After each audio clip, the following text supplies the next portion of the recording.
প্রত্যর্পণ চুক্তির আওতায় শেখ হাসিনাকে ফেরত পাবার আশা এক প্রকার ছেড়ে দিয়েছে সরকার। অধ্যাপক ইউনূসের অন্তর্বর্তী সরকার মেয়াদের শেষ দিকে এ নিয়ে হাল ছেড়ে দেয়। এখন বিষয়টি পুরোপুরি নির্ভর করছে দুই দেশের রাজনৈতিক সমঝোতা এবং শেখ হাসিনার নিজের সিদ্ধান্তের উপর।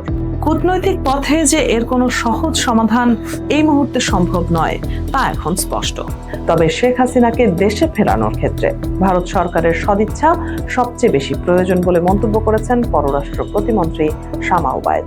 কিন্তু দিল্লির অনীহার মুখে জল ঘোলা হচ্ছে প্রতিনিয়ত।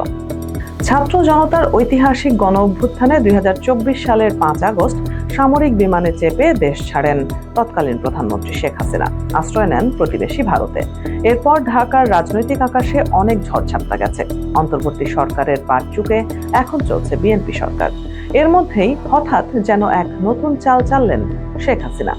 জুলাই আগস্টে মানবতা বিরোধী অপরাধের মামলায় মৃত্যুদণ্ড এবং একাধিক দুর্নীতির মামলায় সাজার রায় মাথায় নিয়ে তিনি আচমকা ঘোষণা দিয়েছেন আসছে ডিসেম্বরেই নাকি তিনি স্বেচ্ছায় দেশে ফিরছেন।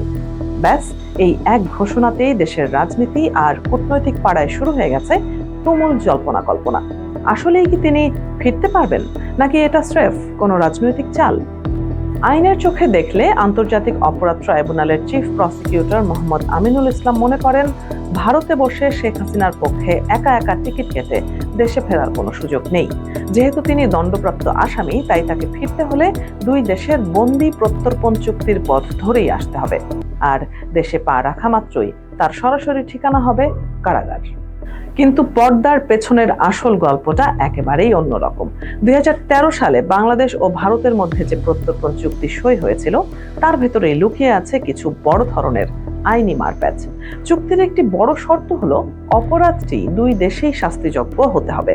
আর সবচেয়ে বড় ফাঁকটি হলো, অভিযুক্তের বিরুদ্ধে অভিযোগ যদি রাজনৈতিক প্রকৃতির হয়, তবে যে কোনো দেশই সেই প্রত্যর্পণের অনুরোধ সরাসরি খারিজ বা ফিরিয়ে দিতে পারে। ভারতের পররাষ্ট্র মন্ত্রণালয়ের মুখপাত্র রণধীর জয়সওয়াল স্পষ্ট করে দিয়েছেন, প্রত্যর্পণ একটি আইনি বিষয় এবং তারা নিয়ম অনুসারেই চলবেন। বিশ্লেষকদের কেউ কেউ বলছেন, এই আইন অনুযায়ী চলার কথার আসল মানে হলো প্রক্রিয়াটি দীর্ঘমেয়াদে ঝুলিয়ে রাখা, অর্থাৎ সোজা কথায় শেখ হাসিনাকে ফেরত না দেওয়ার একটা অত্যন্ত চতুর কূটনৈতিক কৌশল। ভারতের পররাষ্ট্রমন্ত্রী এস জয়শঙ্করও আগে বলেছিলেন, শেখ হাসিনার ভারতে থাকাটা সম্পূর্ণ তার ব্যক্তিগত সিদ্ধান্ত। এদিকে বাংলাদেশের পররাষ্ট্র মন্ত্রণালয়ের ভেতরের খবর হলো, অন্তর্বর্তী সরকার থেকে শুরু করে বর্তমান বিএনপি সরকার সবাই ভারতকে আনুষ্ঠানিক চিঠি দিয়েছে, আনুষ্ঠানিক বিস্তর আলাপ আলোচনাও করেছে।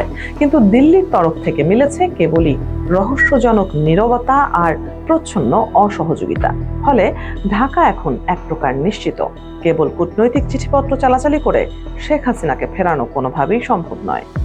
এখানে আরো একটি বড় নাটকীয় মোড় আছে। গত বছরই শেখ হাসিনার পাসপোর্ট বাতিল করেছিল অন্তর্বর্তী সরকার। ফলে এখন তিনি যদি ডিসেম্বরে দেশে ফিরতে চান, তবে দিল্লির বাংলাদেশ হাই কমিশন থেকে তাকে ট্রাভেল পাস বা বিশেষ ভ্রমণ অনুমতি নিতে হবে। এখন প্রশ্ন হলো, বর্তমান বিএনপি সরকার কি তাকে সেই পাস দেবে, নাকি আইনি মারপ্যাচে আটকে দেবে? পররাষ্ট্র প্রতিমন্ত্রী শামা ওবায়েদ অবশ্য এ বিষয়ে সরাসরি কোনো উত্তর না দিয়ে বলেছেন, সরকার পরিস্থিতি পর্যবেক্ষণ করছে এবং তাদের কূটনৈতিক প্রচেষ্টায় কোনো ঘাটতি নেই। সব মিলিয়ে শেখ হাসিনার এই বহুল আলোচিত ডিসেম্বর মিশন এখন এক মস্ত বড় ধাঁধায় রূপ নিয়েছে। ফাঁসির দণ্ড মাথায় নিয়ে পর্দার আড়ালের কোনো গভীর রাজনৈতিক সমঝোতা ছাড়া তিনি কি আদৌ বাংলাদেশে পা রাখবেন? আর ভারতই বা তাকে হুট করে ছেড়ে দিয়ে নিজেদের বিশ্বস্ত বন্ধুকে ঝুঁকির মুখে ফেলবে কেন?